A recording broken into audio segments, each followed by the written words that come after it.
So one of the hottest budget watches of the year so far has got to be this Citizen TSUYOSA. Citizen Toyota. Oh, Citizen TSUYOSA.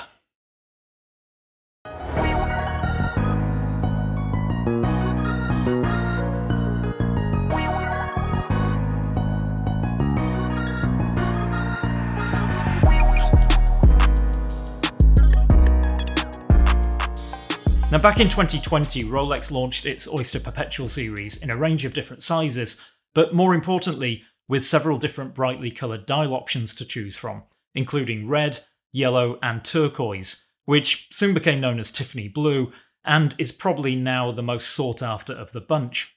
The watch world went crazy for those colours, and since the release of those OPs, we've seen a growing trend towards brightly coloured dials.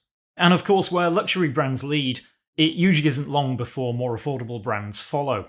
So if you don't want to shell out for the Rolex, now for £299 if you're in the UK, or around $450 if you're in the US, you can pick up a homage to that OP from a highly respected budget brand, and available in a choice of colours, including turquoise, black, blue, green and yellow.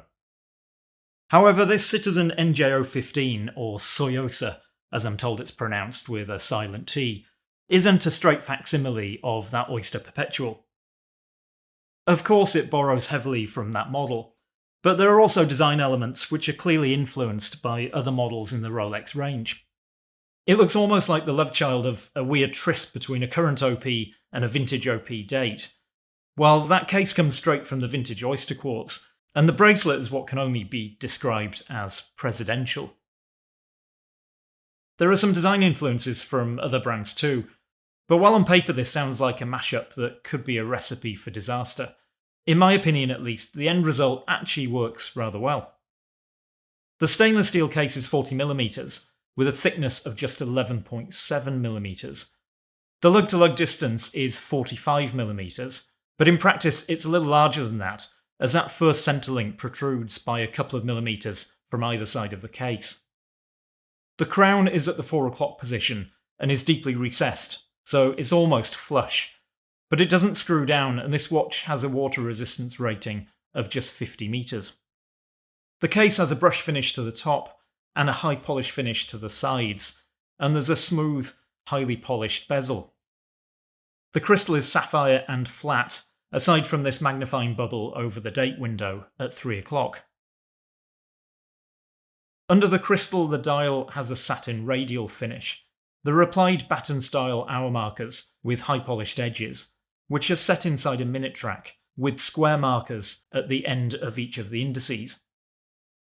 The design of the dial with those indices and the handset is where you're going to see most similarities to the OP, including the twin battens at 6 o'clock, though on this Citizen you also get twin battens at the 12 o'clock too. There's a printed Citizen logo directly below the 12 o'clock indices, and it simply says automatic above the 6 o'clock position, make it very clear that this watch has an automatic movement. Flip this one over and you can see that movement through the exhibition caseback. It's a Miyota 8210, which beats at 21,600 vibrations per hour, and it has a stated power reserve of 40 hours. The bridge plates and rotor have a gilt finish, the latter being engraved with the Citizen logo. As already mentioned, the bracelet is an integrated 3-link president style, with polished centre links, flanked by brushed outer links. The fold-over clasp is pressed rather than milled, and there are push buttons at either side to release it. The bracelet has push pins for sizing, and the clasp has 3 holes for micro-adjustment. So does this TSUYOSA live up to the hype? Well, before I give you my opinion, guys, if you're enjoying this video, please hit that like button. If you want to see more videos like this, then please subscribe to the channel, and don't forget to hit that bell icon. It's super important. YouTube recently wrecked its algorithm, and if you haven't got notifications turned on, then YouTube will not tell you when new videos drop. Now, for full transparency, Citizen sent me this TSUYOSA, and I don't have to send it back. But it was on the understanding that I could give you my honest and unbiased views, as I always do. Unlike some other channels out there, but we won't go there. Now, I chose this one with the yellow dial because I wanted something with a pop of colour, and I think that this yellow version is going to be the real standout of the collection. I love the colour and the sunburst finish on the dial. I mean, it's super legible, and in the week or two that I've been wearing it, it's definitely had some admiring looks. But what do you think of the colour? Tell me in the comments and let me know which version you'd go for. So whilst there isn't much originality in the design, and there's a fair bit of cut and paste from some other well-known brands, I think the way that Citizen has brought those design elements together really works, and the end result is definitely a very attractive watch.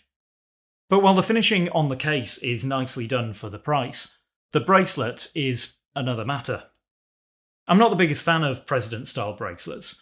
That's subjective, but I feel that the design of this bracelet, with its rounded links, doesn't really suit the angular design of the case.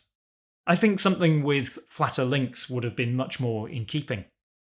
It also feels cheaply made and just a bit jangly. I mean, it's super comfortable, and when it's properly sized, you don't notice that jangliness when it's on the wrist. I do wish it had screwed links rather than push pins, and a milled rather than a pressed clasp. Micro brands like Spinnaker are doing this on watches at a similar price point, so it ought to be possible. My only other gripe is the crown. I like the design of the crown and how it's recessed into the case, but that, combined with the fact that it's pretty small, makes it a bit hard to use. I wish it screwed down too. I mean, I know this isn't a dive watch, but with a 50-metre water resistance rating, I'd be careful about wearing this watch around water. With all that said, I think for the price, this TSUYOSA offers pretty decent value. Should you buy one? Well, if you're looking for an affordable OP homage with a brightly coloured dial, then there's really nothing that comes close to this TSUYOSA for the price. If, on the other hand, you're looking for an affordable integrated bracelet steel sports watch, and you're happy with more conservative dial colours, then I would probably save up a few more pennies and go for a TSUYOSA PRX. For me, the TSUYOSA is a good budget sports watch that's sadly let down by a bracelet that reminds you that you're wearing a £300 watch, which is disappointing from a brand that usually makes you feel that you're wearing something that costs a lot more than it does. For example, I've got a Citizen ProMaster dive watch that costs about the same as this, but whenever I wear it, I feel like I'm wearing a watch that's worth 3 times the price. But what do you think? Tell me in the comments if you'd buy one of these TSUYOSAs, and if so, which dial colour you'd go for. If you've enjoyed this video, please give it a like, subscribe to support the channel, and I'll see you on the next one.